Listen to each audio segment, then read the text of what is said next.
బైబిల్లో మీరు తీసుకోండి, మత్తయి సువార్త, మార్కు సువార్త, లూకా సువార్త, యోహాను సువార్త, 4 సువార్తలు. సింపుల్ టెక్నిక్ నేను చెప్తాను చూడండి. క్రిస్మస్ అంటే ముందు 5 చాప్టర్లు, గుడ్ ఫ్రైడే, ఈస్టర్ అన్నారనుకోండి లాస్ట్ చాప్టర్లు 5. ముందు 5 చాప్టర్లు ఏమో యేసుక్రీస్తు పుట్టాడు, ఎందుకు పుట్టాడు. లాస్ట్ ఏమో ఆయన చనిపోయాడు, తిరిగి లేచాడు. కథం, మన జీవితాలు మొత్తం అక్కడే అయిపోతుంది. అయితే మనము మొట్టమొదటి 5 అధ్యాయాలు మనం కనుక చూస్తే, చివరి 5 అధ్యాయాలు కనుక మనం చూస్తే, దేవుడు ఎవరెవరినైతే కోరుకున్నాడో, ఎవరైనా పెళ్లి కాకుండా గర్భం ధరించాలని కోరుకుంటారండి? దాన్ని ఏమంటారు?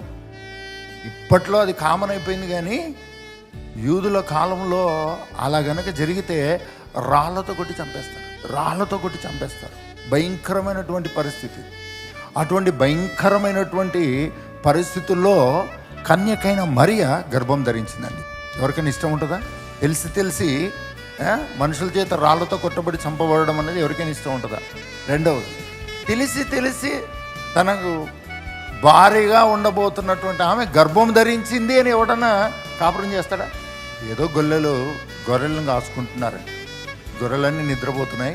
రాత్రికాల సమయంలో వీళ్ళు కూడా చలి కాచుకుంటున్నారు. ఇంకా కొంచెం ఉంటే నిద్రపోతారు అనుకున్నాం.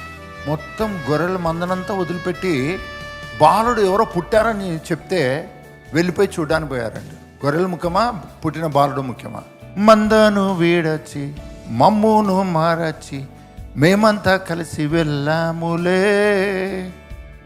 ఎవరన్నా అలా వెళ్తారా? గొర్రెల కాపరి గొర్రెల దగ్గర ఉండకుండా ఎవరో బాలుడు పుట్టాడని, అదేదో సత్యమైనది కాబట్టి సరిపోయిందండి.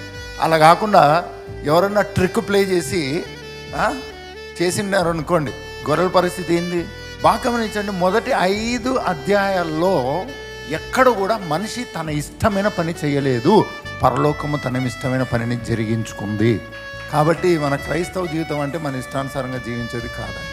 నాకు కాల్గేట్ టూత్పేస్ట్ అంటేనే ఇష్టము, నేను బ్రష్ చేయకుండా తినను, నాకు చక్కెర కాఫీ అయితేనే ఇష్టము, నాకు మటన్ లేకపోతే ముద్ద దిగదు, నాకు ఇదైతేనే ఇష్టము, అదైతేనే ఇష్టం అన్నాం అనుకోండి, నడవదండి.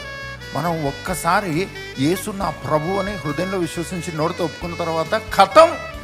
మీ పక్కన చెప్పండి, అయిపోయింది నీ జీవితం. మొత్తం ప్రభువే, మొత్తం రాజులకు రాజు, ప్రభులకు ప్రభువే.